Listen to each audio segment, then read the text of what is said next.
예, 성경 말씀 학개서 2장 3절과 4절 보겠습니다.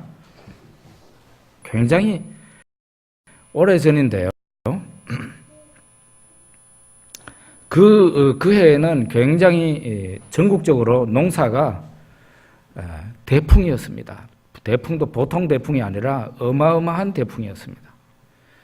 얼마나 대풍이었으면, 풍년이 크게 들었으면 신문과 방송에서 이거는 조상의 음덕이다 하면서 대대적으로 보도를 하였습니다.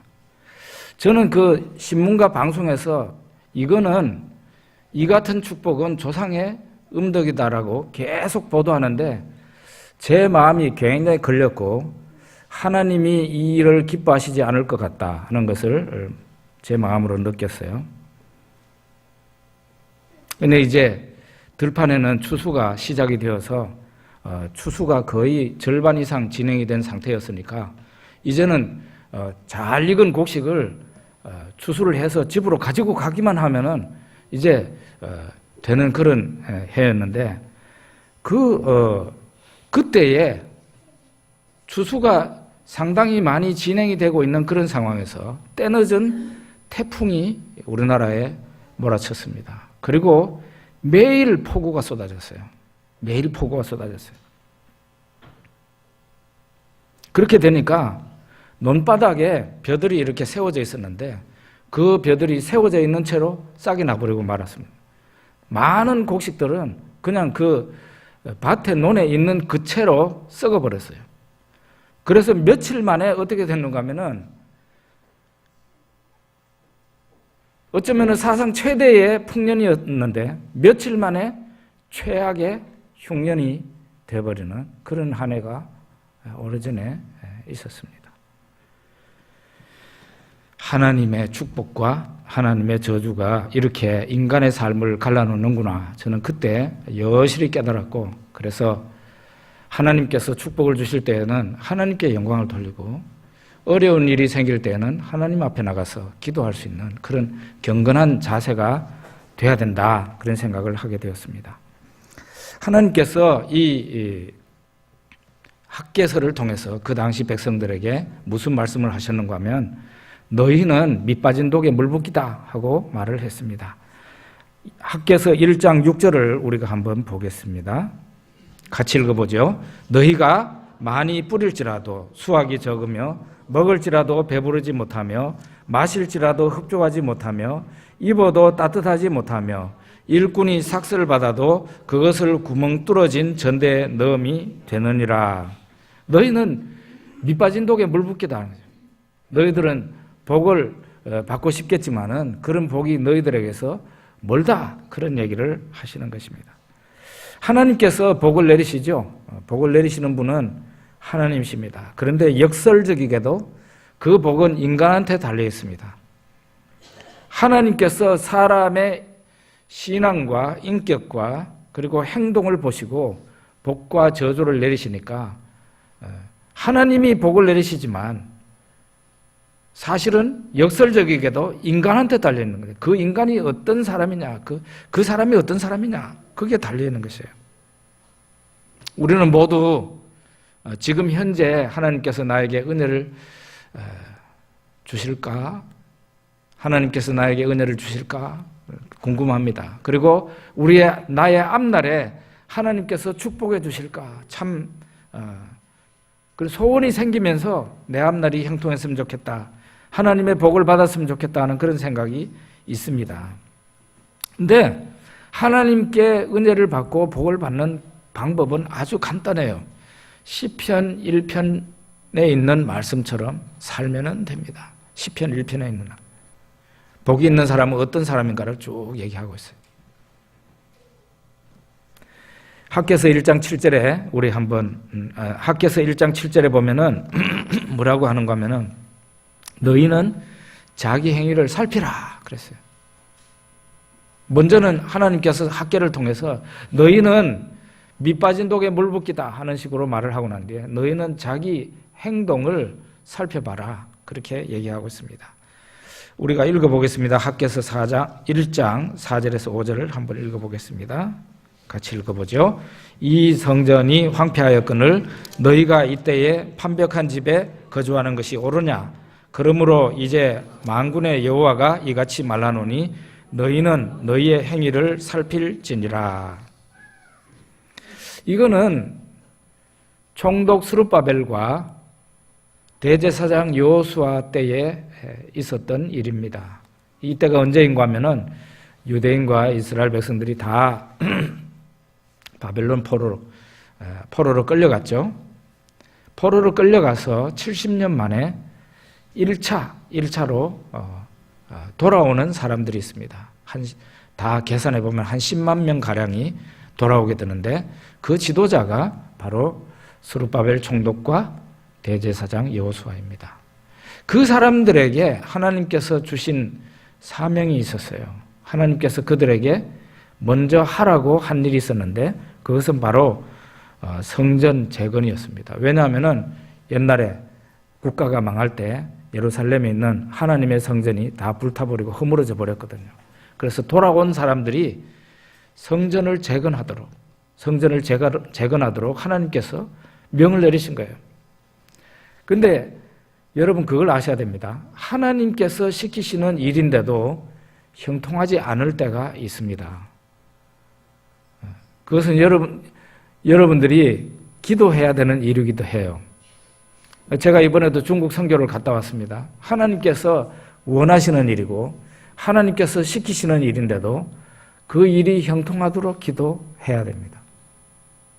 나중에 기회가 있는 대로 제가 그 부분에 대해서 좀 여러분과 함께 나누기로 하고요. 어쨌든 하나님께서 명하신 일인데 그래서 성전을 재건하기 시작했습니다. 공사를 시작했어요.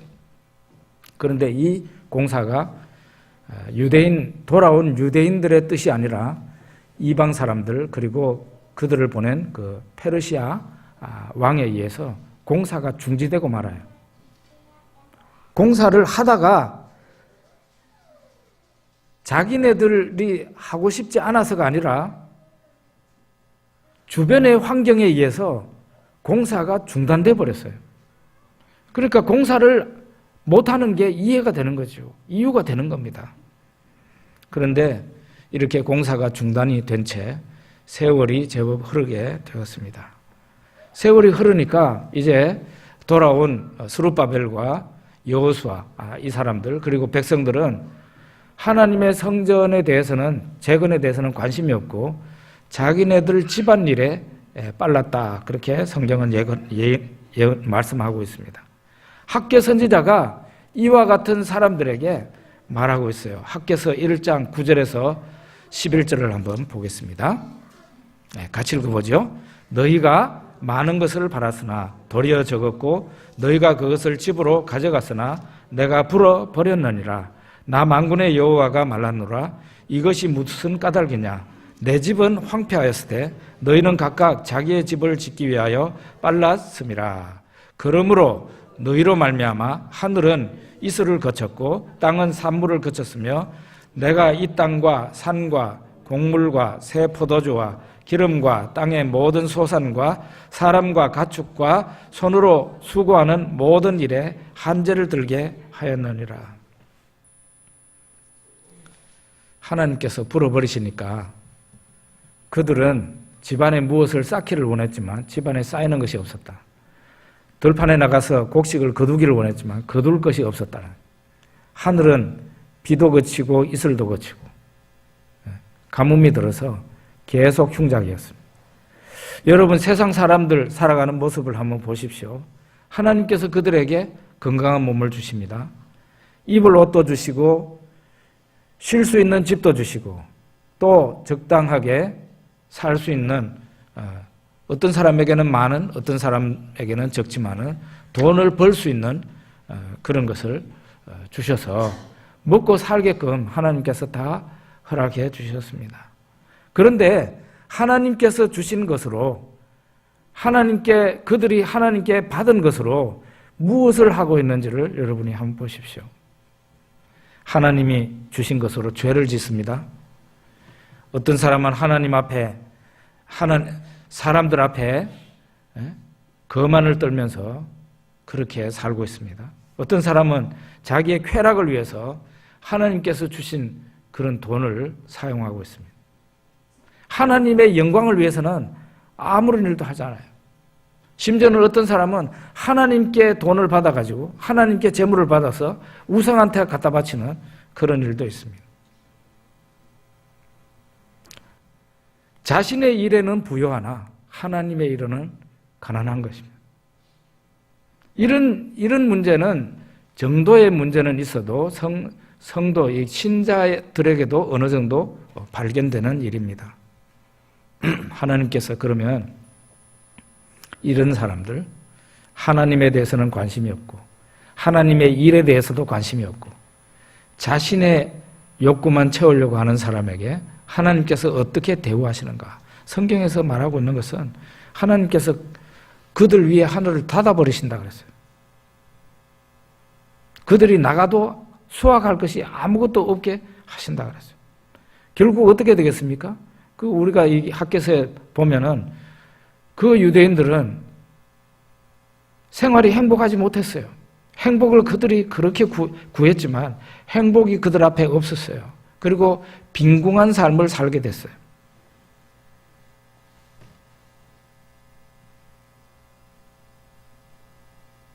하나님과 하나님의 일에 관심이 없었던 그들에게 하나님께서 대우하신 것은 바로 그런 것이었습니다. 이런 상황을 하나님께서 학개 선지자를 통해서 그 시대의 지도자들과 백성들에게 전하게끔 했어요. 그래서 전했습니다. 이제 그들이 학개 선지자의 말을 들었는데요. 여러분, 책망하는 말은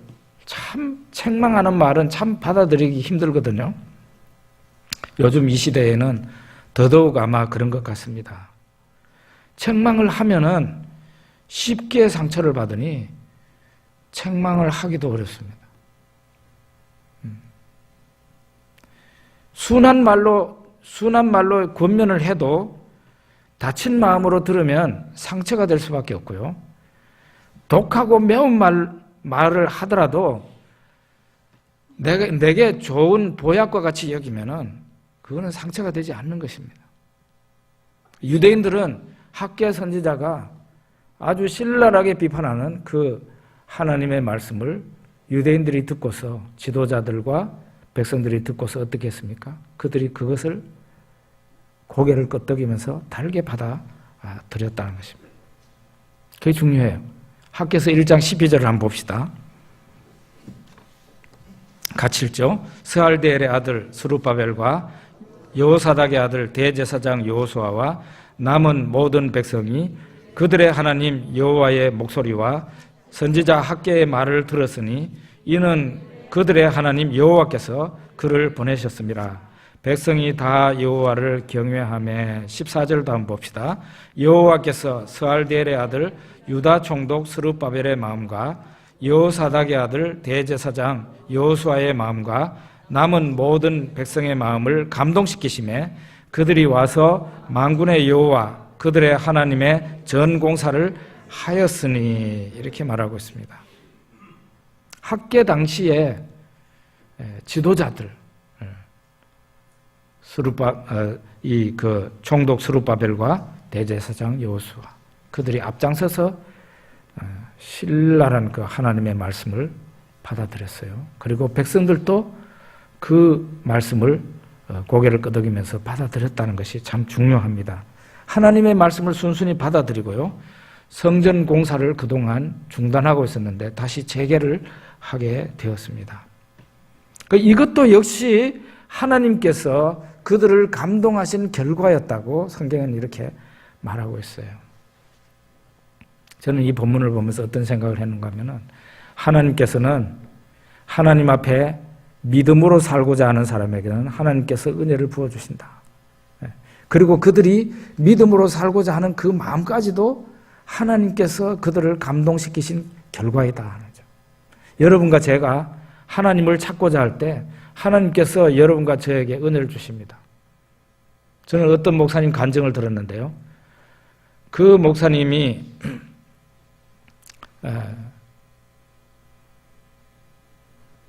그 가족 중에 불치의 병에 걸려서 기도를 어느 날 그냥 신이 있는지도 없는지도 모르고 그냥 기도를 했대요. 교회도 다니는 사람이 아니고 그런 사람이었는데 그냥 하늘을 향해서 신이시여 하고 그냥 기도를 한 거예요.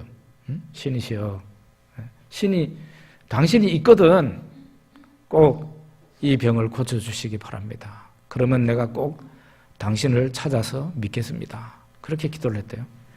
그런데 놀랍게도 그 예수님을 믿지도 않고 교회도 모르는, 한 번도 나가보지도 않은 그분의 기도를 하나님께서 들으신 겁니다. 그리고 그 후에 교회로 인도가 되었는데 나중에 그분이 목사님이 되셨어요. 저한테 간증을 하는데 굉장히 감동이 되더라고요.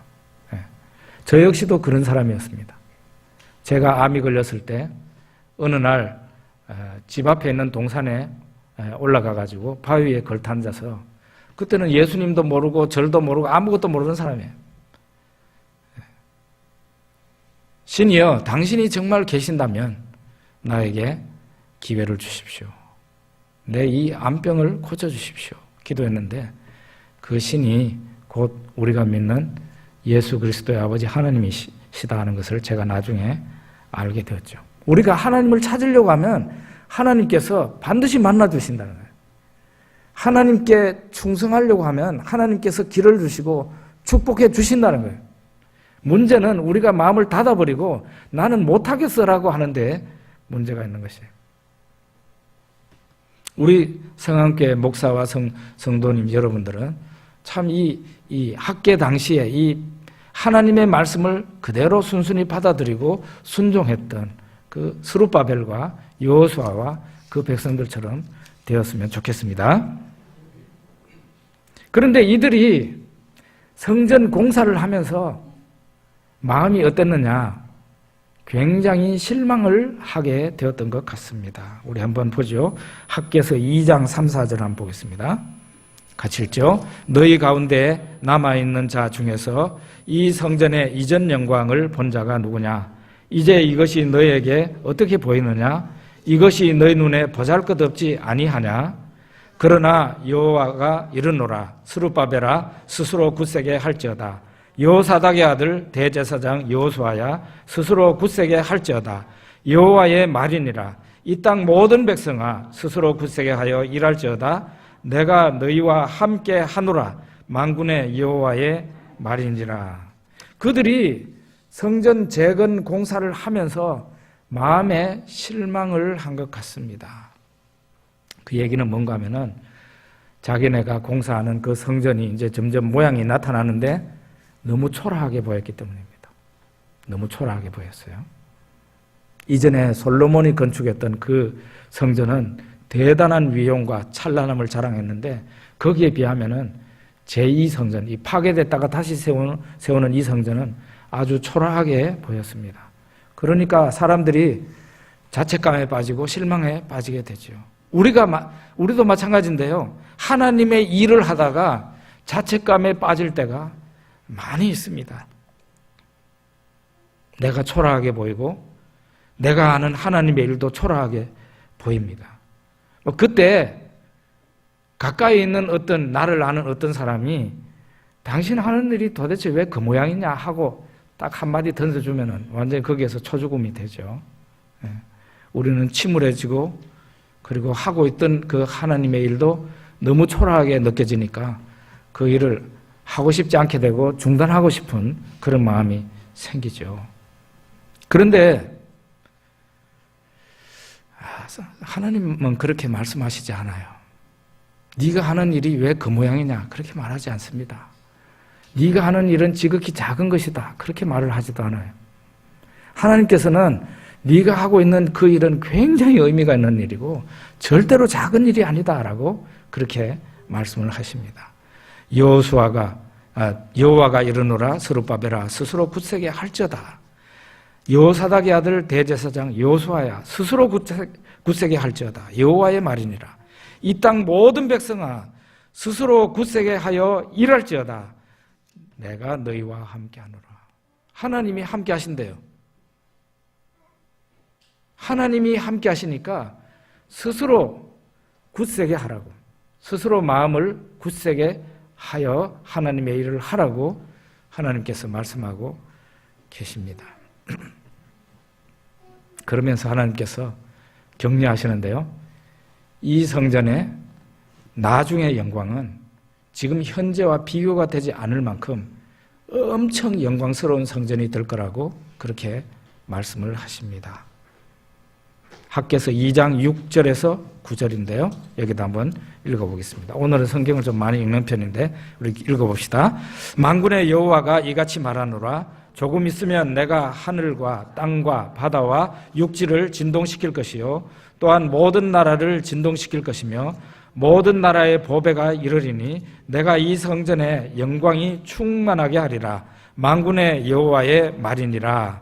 은도 내 것이요 금도 내 것이니라. 만군의 여호와의 말이니라. 이 성전의 나중 영광이 이전 영광보다 크리라. 만군의 여호와의 말이니라. 내가 이곳에 평강을 주리라. 만군의 여호와의 말이니라. 저는 오늘 이 학개서에 있는 이 말씀이 우리 성안교회에 주신 말씀이라고 저는 확신하고, 정말 이제금방 읽었던 이 말씀이 바로 하나님께서 우리 성안교회 성도들에게 그리고 저에게 용기를 주시는 그런 말씀이라고 믿었습니다. 우리 성안교회가 영광을 잃고 힘을 많이 잃고 많이 힘들었습니다. 만신창이가 된 우리였어요. 사람들, 신자들이 심지어 외면하기도 했습니다. 그러나 사람이 외면할 때 선한 사마리아인 되시는 예수님이 우리에게 가까이 해 주셨습니다.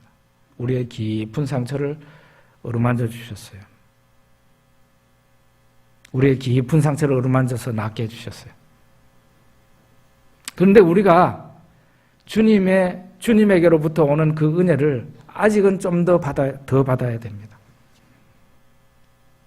하나님께서 우리 성안교회를 축복하셔서 영광스럽게 하시고 우리 성안교회 성도들을 축복하셔서 영광스럽게 하실 것이라 저는 그렇게 믿습니다. 제가 만약에 그런 확신이 없으면은 제가 이 교회에 왔겠습니까? 다시? 저는 확신이 있습니다. 하나님께서 저를 위로하시고 여러분들을 위로하고 계신다는 것을 저는 여러분 앞에서 분명히 말씀드릴 수 있어요. 많은 어려움이 있었음에도 불구하고 이 교회에 남아있는 사람들을 하나님께서 반드시 축복하시고 그 눈물을 닦아주시고 그들의 삶을 하나님 앞에서 형통하게 하시고 복을 주실 것이라는, 저는 그렇게 믿습니다. 제가 좀 성깔이 있는 사람이잖아요. 돌아왔을 때 제 인간적으로는 책망하고 싶은 마음이 여러분 앞에 있었습니다. 죄송합니다. 제가 이런 말씀을 드려서. 솔직히 말해서 제가 교회를 왜 이 꼬라지로 만들어 놨습니까? 하고 말하고 싶은 마음이 있었어요. 그렇지만은 하나님께서 막으셨어요. 그렇게 말하면 안 된다는 거예요. 절대로 그런 말을 하지 못하도록 하나님께서 저의 심령에 경고하시고 또 그런 말이 나가지 못하도록 하셨어요.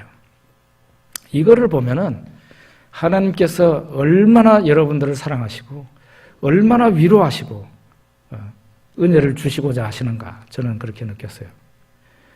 이제 조금만 더 지나면은 이 교회에 몸담고 있다는 그 사실이 자랑스럽고 영광스럽고, 하나님께서 교회와 함께 성도 한 사람 한 사람에게 하나님께서 복을 많이 주시는구나 하는 것을 여기저기에서 간증할 날이 오게 될 것입니다. 이 포항에 많은 교회가 있습니다. 한국에 많은 교회가 있어요. 이 포항 성안교회에 몸담고 있는 성도들에게 하나님께서 많은 위로를 해주시고 은혜를 부어주신다는 것을 여기저기에서 간증하게 될 날이 오게 될 겁니다. 그날이 멀지 않았어요. 이 성전의 나중 영광이 이전 영광보다 크리라. 만군의 여호와의 말이니라. 내가 이곳에 평강을 주리라. 만군의 여호와의 말이니라. 하나님께서 상한 심령, 힘들어하는 심령, 눈물 흘리고 있는 심령들에게 하나님께서 은혜를 주실 것이다. 교회가 신음하고 힘들어하고 주저앉아 있을 때 하나님께서 그 몸된 교회에 찾아오셔서 성령으로 충만하게 하시고 성도를 일으키시고 목사에게 장로에게 힘을 주시고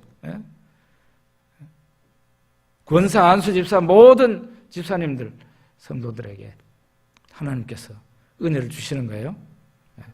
이런 은혜가 오도록 조금은 더 기도를 해야 됩니다. 조금은 더 우리가 은혜를 더 받아야 됩니다. 그리고 여기에 오늘부터는 내가 너희에게 복을 주리라 하는 말씀이 나와 있어요. 학개서 2장 18절 19절에 나와 있습니다. 한번 읽어보겠습니다. 너희는 오늘 이전을 기억하라. 아홉째 달 24일 곧 여호와의 성전 지대를 쌓던 날부터 기억하여 보라. 곡식 종자가 아직도 창고에 있느냐? 포도나무, 무화과나무, 석류나무, 감람나무에 열매가 맺지 못하였느니라. 그러나 오늘부터는 내가 너희에게 복을 주리라. 오늘부터는 내가 너희에게 복을 주리라 그랬어요. 이전에는 뭐라고 했습니까? 하나님의 책망을 받을 때는 하나님이 뭐라 그랬어요? 너희들은 밑 빠진 독에 물 붓기다. 암만 너희들이 부자 되려고 해도 부자 될 수 없고 복을 받으려고 해도 너희들은 복을 못 받는다. 왜냐하면 너희들이 어떻게 사는지 한번 봐라. 스스로 반성해 봐라. 너희들은 하나님의 성전은 황폐하게 내버려 두고 자기들 일에만 바빴지 않느냐. 어찌 내가 너희들에게 복을 주겠나. 이런 책망을 듣고 학개 선지자의 그 책망, 하나님의 말씀을 듣고 여호수아와 스룹바벨 이 지도자와 그리고 백성들이 그 말씀을 달게 받아들이고 순종하고 성전 공사를 다시 시작을 했어요. 공사를 시작한 그날부터 하나님께서 복을 주시겠다고 그렇게 말씀을 하신 것입니다. 그래서 복을 받는 방법은 참 간단해요. 그게 뭔가 하면은 하나님의 영광과 하나님의 일을 먼저 생각하고 살아가면 하나님께서 그 성도를 축복으로 채워주십니다. 너희는 먼저 그의 나라와 그의 의를 구하라. 그리하면 이 모든 것을 너희에게 더하시리라. 이 모든 건 뭐죠? 먹고 마시고 입고 하는, 말하자면 우리가 이 세상에서 사는 데 필요한 모든 것입니다. 그 필요한 것을 하나님께서 채우시겠다고 했어요. 그래서 여러분과 제가 믿음으로 항상 하나님 영광을 위해서 살고자 하면 하나님께서 복을 주셔서 그렇게 하나님께 영광을 돌릴 수 있게 해주시고 또 우리의 삶에 있어서도 하나님이 형통함을 주셔서 하나님으로 인해서 기뻐하고 감사하며 영광 돌리는 그런 삶이 되게 하실 것입니다. 기도하겠습니다.